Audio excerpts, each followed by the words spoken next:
Hello, I'm Elena Santagade, and here I am at the fromagerie here at Le District.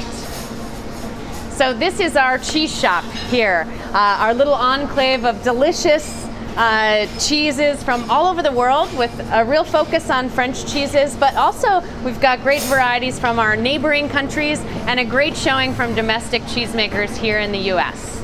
So when you approach the fromagerie, the first thing you usually see is our beautiful refrigerated case. Now we have our blue cheeses, our goat cheeses, our soft cheeses, which include the classics like Brie and Brie Savarin, super creamy, delicious, traditional cheeses. And then of course, you've got the stinky cheese side. And here at Le District, we love stinky cheeses.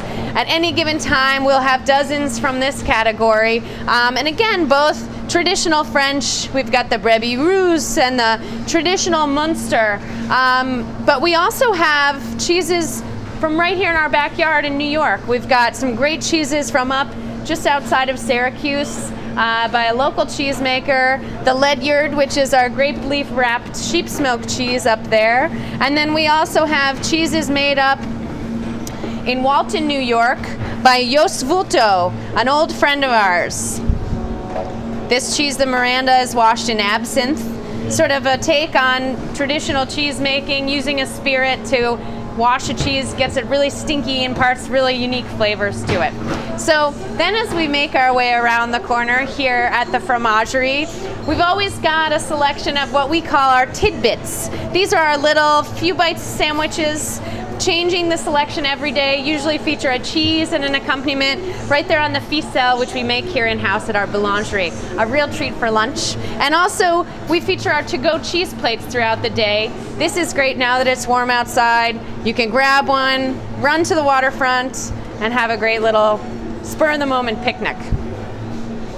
As we continue down, we get into our harder cheese region. These are, the tomes, the Alpine style cheeses, some of the famous cheeses from other European countries, such as our aged Gouda and all kinds of different items. We've got some real winners here. We're very excited about the Auvergne, which is a region we love in France. So we'll always have L'Aïeul out here, which is a very large format wheel, and I think is also currently on our cheese plate at the restaurant. And then some wheels larger than others. Is it just all dependent on the manufacturer, or what? Yeah, so here at Le District, you'll see cheeses that are wheel sizes that are variable. We have some enormous wheels. The L'Aïeul wheels come in so large that one person has a hard time carrying them. And then sometimes you have smaller cheeses like the Tête de Moine, which starts this big and we cut down like so. And it depends on the choice of the maker, and a lot of history is usually behind the wheel size. The smaller cheeses are usually made, the origin story might be more of like a cheese that a farm family would make for their own consumption. Whereas the big, harder cheeses, the big Alpine style cheeses, like our Comté and the classic Abondance from France, these cheeses, were made for storage and then consumption during the winter and for longer transport. So there's usually a story behind the shape and the texture of every cheese. Are these Alpines mostly cow or other type, goat or something? Well, traditionally Alpine style cheeses are, there are a lot of cow's milk Alpine style cheeses, but then we also have the mountain cheeses of the Pyrenees, which we really love here and are traditionally made with sheep's milk. You'll also see, some sort of different takes on the classics. Wildspitz is a good example of an Alpine style cheese that's made with cow's milk, and also some goat's milk, which kind of gives it a different flavor. And then we also have a really interesting cheese in that sense. The Winkel Goat Gouda is actually a traditional Dutch-style Gouda cheese, but you'll notice it has a natural rind on it instead of the more traditional Dutch wax rind, which we're all very used to seeing. The story behind our goat Gouda is that it's actually made by a Dutch cheesemaker who wanted to age it with a natural rind and found a partner in the Loire Valley in France. So this cheese is a great sort of partnership cheese between a Dutch cheesemaker and a French affineur, the person who ages the cheese.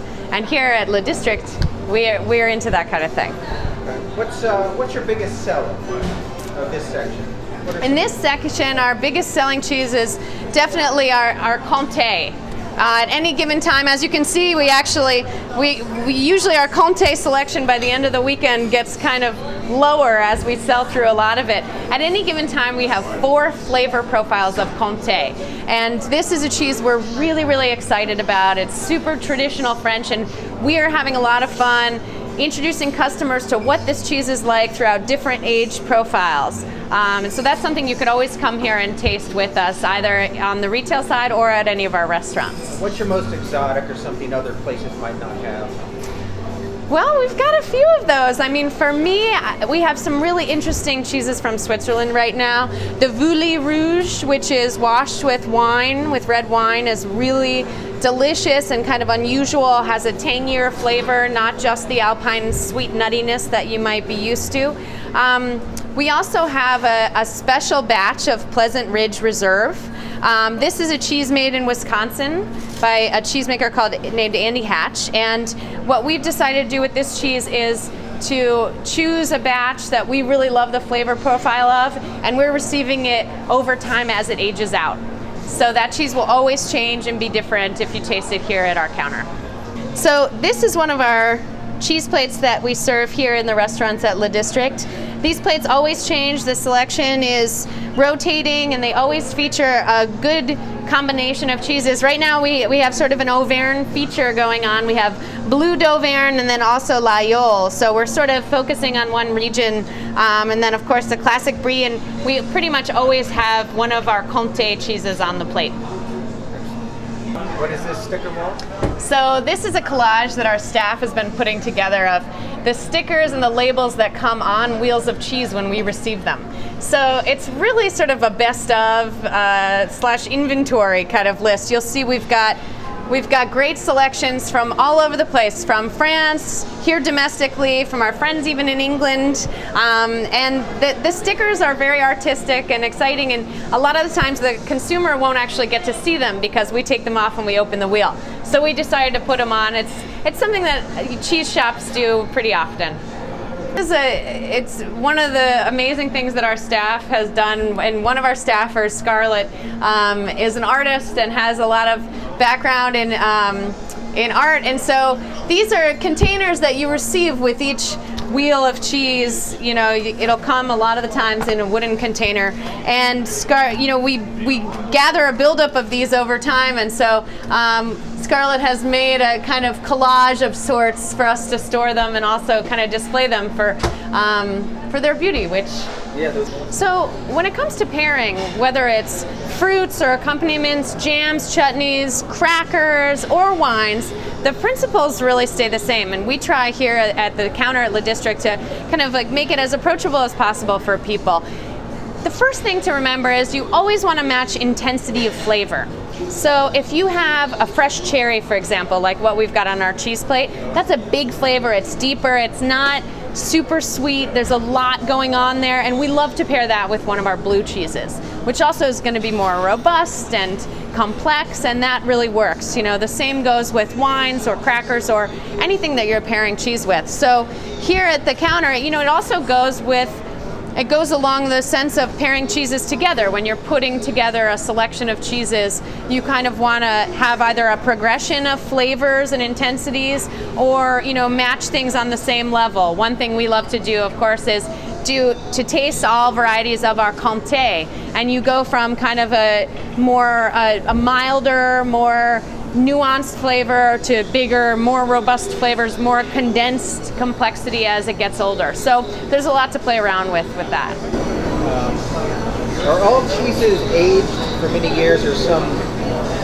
What's the role of aging? Aging is a super important component of the cheese making process. I mean, there are many components that without that one, the cheese would be completely different, and aging is certainly one of those. We have cheeses here that are aged anywhere from 1 week to 3 years.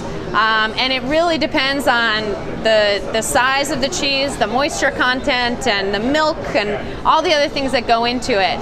But age is definitely a factor, and in general what you find is that a cheese that has more age on it, that has been aging out longer, will develop a more intense flavor and will be a denser texture as well. It's like a hard cheddar, an older aged cheese. Yeah, yeah. And a softer Gouda or something that's less old. Or, yeah, exactly. Okay. We have 3 cheddars here at Le District, 2 actually from our friends up in Quebec, which of course is sort of a friendly francophone area that we are trying to highlight. We have a 3-year aged cheddar and a 7-year aged cheddar from Quebec.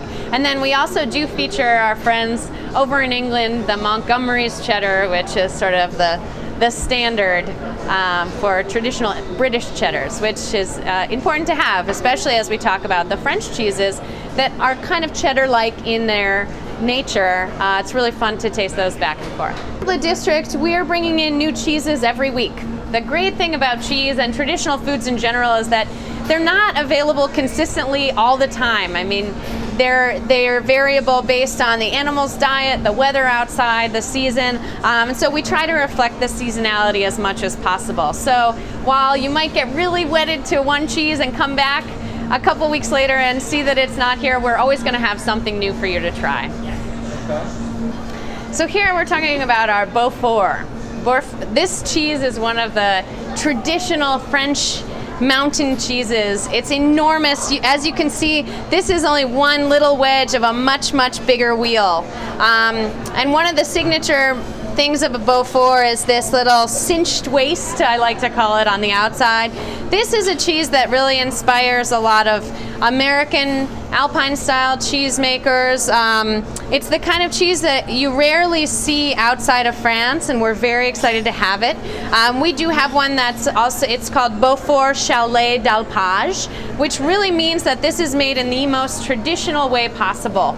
The cows are taken up into the alpine pasture during the summer months where they're eating fresh herbs and wildflowers and all kinds of different... That influences the taste, right? Influences the taste hugely. And then the cheeses are made in small little chalet, hence the Chalet d'Alpage, where up in the mountains and then brought back down to age out throughout the rest of the year. And so this cheese is one of these that, you know, you usually only will have it in France, and now we've had a lot of customers come and see it here and get very excited about it.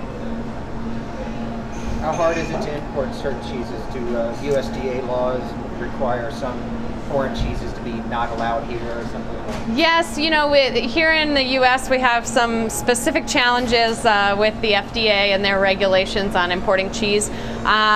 You know, we can't have the raw or unpasteurized cheeses that are younger than 60 days here in the United States, neither for import or to be produced and sold here. And you know, I think that about 20 years ago that was a much bigger bummer, and now a lot of the producers both abroad and here in the US have really figured out how to make exceptional versions of those young, raw, traditional cheeses that, you know, in a taste test, I think probably most people might not be able to tell the difference. But so what would make this cheese then unusual or rare here? Why is that? The Beaufort is a cheese that, you know, cheese sort of buying trends can change over time, but also this is a difficult cheese for some people to import because the wheel is so enormous. You have to really commit to selling a lot of it. So for us, with the real, you know, the French vibe and the French approach, I think people are expecting us to have this cheese or to have so many different varieties of Comté. This is a place where we're really trying to get behind those larger wheels that sometimes it's harder as a retailer to take a risk on. I understand. Very good.